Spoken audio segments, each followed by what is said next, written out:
Телгә мөнәсәбәтне министрлар һәм хөкүмәт оешмалары җитәкчеләреннән дә белергә була. Татар телен ни дәрәҗәдә куллануын безгә биргән интервьюларыннан карап бәяли. Авыл хуҗалыгы министры Марат Әхмәтов, социаль яклау министры Эльмира Зарипова, финанс министры Радик Гайзатуллин, мәгариф министры Рафис Бурханов, Татарстан президенты аппараты җитәкчесе Әсгать Сафаров, вице-премьер Васил Шайхразиев, юстиция министры Рөстәм Заһидуллин белән бернинди кыенлыкларсыз татарча әңгәмә корырга була.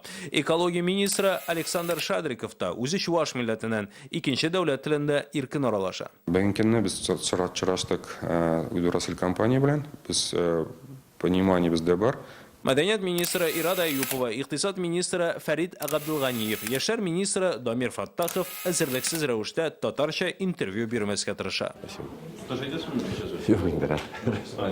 Ә менә беренче вице-премьер Рөстәм Нигъмәтуллин, вице-премьер Ләйлә Фазлыева, сәнәгать һәм сәүдә министры Альберт Кәримов, элемтә министры Роман Шәйхетдинов, төзелеш министры Ирек Файзуллин, транспорт министры Ленар Сафин шактый эшләүләренә карамастан журналистларның соравына татарча җавап бирми. Бу исәпкә яңа җитәкчеләрдән сәламәтлек саклау министры Марат Садыйков та керә. Инвестиция үсеш агентлыгы җитәкчесе Талия Миңнуллина инглиз телен су кебек эчсә дә, татар телен инвестиция җәлеп итә алучы тел итеп күрми ахрысы. Аның янына ЮХИДИ дәрәсе башлыгы Ленар Габдрахмановны да кертергә кирәк. Хәзер бу идарә гомумән интервьюларда татар телен инкар итүчеләрдән. Күптән түгел монополиягә каршы идарәсен җитәкли башлаган Айрат Шафигуллин да дәүләт торак фондына килгән Марат Зарипов та татар телен онытмаганнардыр дигән өмет бар.